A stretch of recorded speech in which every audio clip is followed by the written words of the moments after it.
Hi, everyone. We are now in fourth stage of nurturing the human psyche based on Eric Erickson's stages of human development, psychosocial-spiritual approach.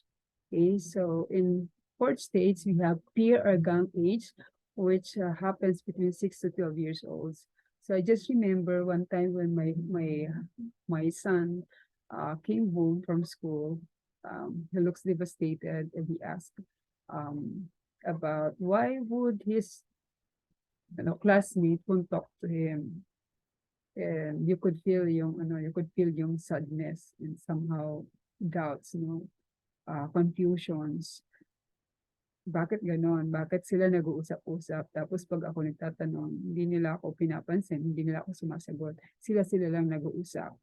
Okay, so that was his question. And the reason why it's beginning to surface this time, because he's now at this age of peer organ, is the sense of belongingness, the need to belong, the need to be counted in. So this is the highlight of this stage. Okay. So what is needed to create confidence and capability among peers is continued affection plus it doesn't end there. So the affection is continued, but yung basic trust, the sense of independence and initiative has to be continued on. Plus, of course, the affections, the support, the love that has to be provided by the parents and caregivers continues on. So number one, to feel accepted by a group of peers. So during this stage, it's not just acceptance, it's crucial uh, to the development of the child's emotional being to be accepted of peers or group of friends, the need to belong. Okay? So to be guided and supported by friends as the grown child, forms friendship and compares values and morals of family and peers. During these times, other than the need to belong to a group of friends, the caregiver or the parents also have to be present to provide guidance for the growing child as he forms as he make choices for his friends, as he compares yung values and morals that are different from other people, other kids as well. So ngayon, ito yung mga time na dapat pagkagaling sa school, the caregiver or the parents really have to sit down with the kids, with the child, and ask what's happened in the schools. How did it go in the school? So the parents or the caregiver would know kung ano yung mga exchanges, ano yung mga observations, ano yung mga nangyayari in the schools that probably might be different from their practices in the house, from their culture in the house. So pati yung mga kaibigan dapat po ay kinukumusta din ng parents, so that the parents would also know the kind of friends that his son or daughters uh, are getting acquainted with. So yun po ay napakahalaga. Okay? That's where the support and guidance will have to take place. Then to feel competent as games and activities become more complex and he or she experiences with some adult-like skills. Okay, so dito medyo complex na yung mga developmental tasks. There would be decisions that he has to make. There would be some hurdles, crisis that he has to face. Okay, ito po yung time na meron ng mga bully sa school dahil hindi na ito sobrang bata. So they are actually pre-adolescents. Okay. Meron na po ditong mga harassment that can happen between the older kids. Okay. So, ang importante po dito, they have to have this competency as games and activities become more complex. Even yung friendship, even yung relationship is more complex because of, the influence of peers. No, hindi na sila mga bata. Again, yung bullying also happens during the stage. There are also other skills that he has to to learn. For example, yung money management. This is now the prime time for kids to learn the values of money management. So for some parents, as early as this stage, parents would also introduce yung simple practice of piggy banking. Okay, yung saving money through piggy banks. And it's not just the principle of saving money, but how money really works for us. You know, di ba? How money works for us rather than just simply we work for the money. And that has also been introduced during these times. No? And even yung principle ng hard work, for some parents, they allow their children to help in the household chores. They were given assigned tasks, uh, pwedeng gawaing bahay. So that when they accomplish or finish the assignment, they were given rewards. Some are in the forms of monetary. May mga small amounts that they were given so that the child would know, these are the principle of hard work and the principle of paycheck.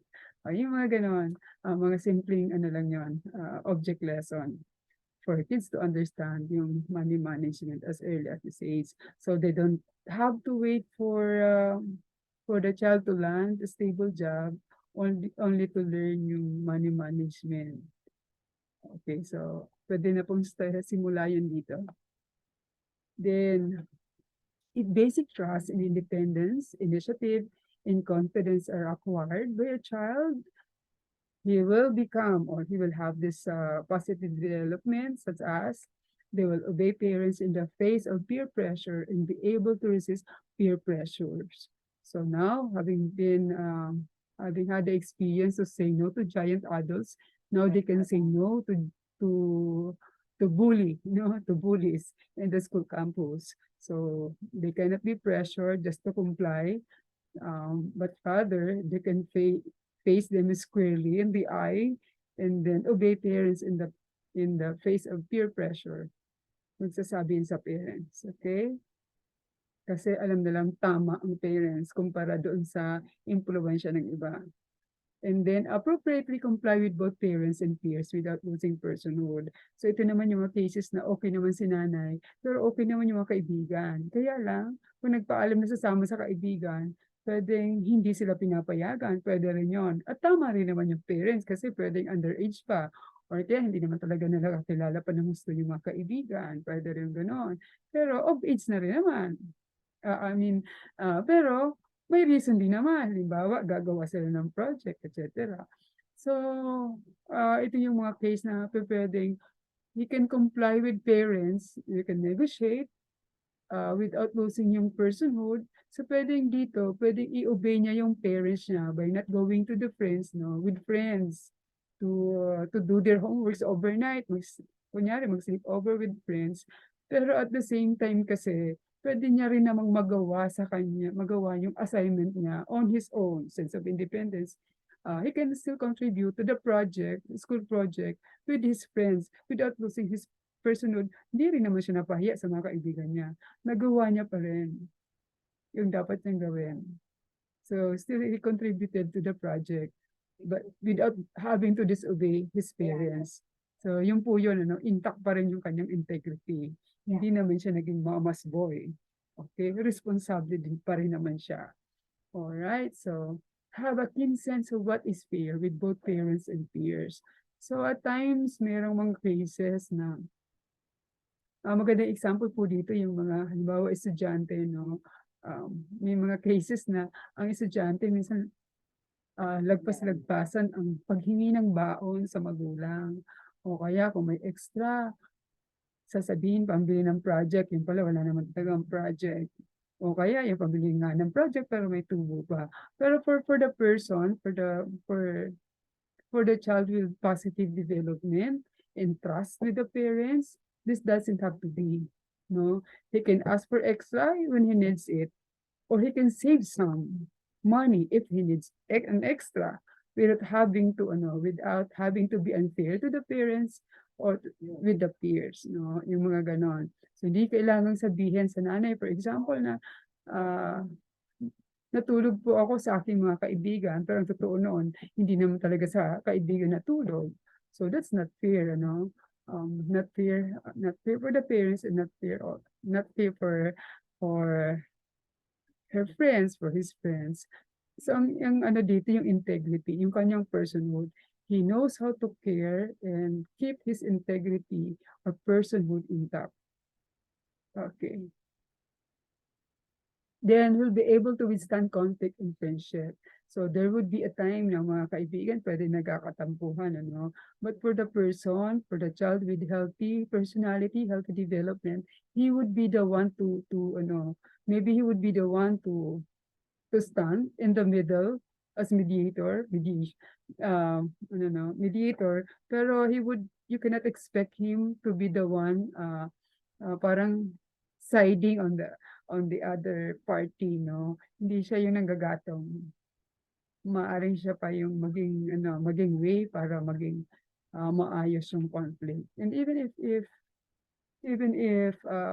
is the one in conflict, um, the child with positive development, hindi po problema sa kanya yung to admit his mistake, and it's not also a problem uh, to humble or yield when he is the one who committed an error, or kaya forgive forgive kung siya naman yung agrabyado.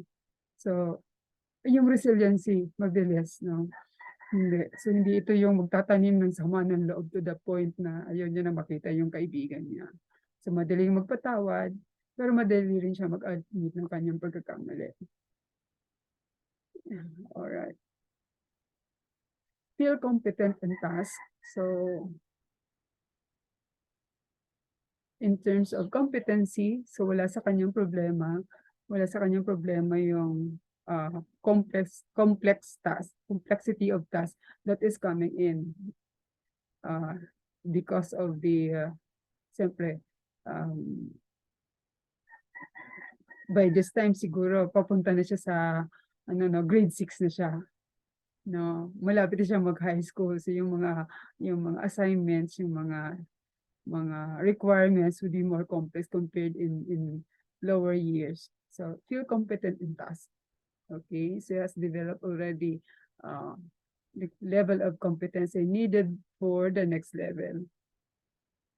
Then feel unafraid to take on new challenges. Okay, so again, disposition niya, the predisposition is more of proactive rather than reactive.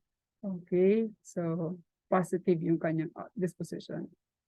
So that's for the stage 4. So let me end with the word of wisdom. Hear, O sons, the instruction of a father, and give attention that you may gain understanding. For I give you sound teaching. Do not abandon my instruction. When I was a son to my father, tender and the only son in the sight of my mother, then he taught me and said to me, let your heart hold fast my words, keep my commandment, and live. And that's from Proverbs, book of Proverbs. Okay, so that's for stage 4. Okay, thank you very much, and God bless. That's where I end.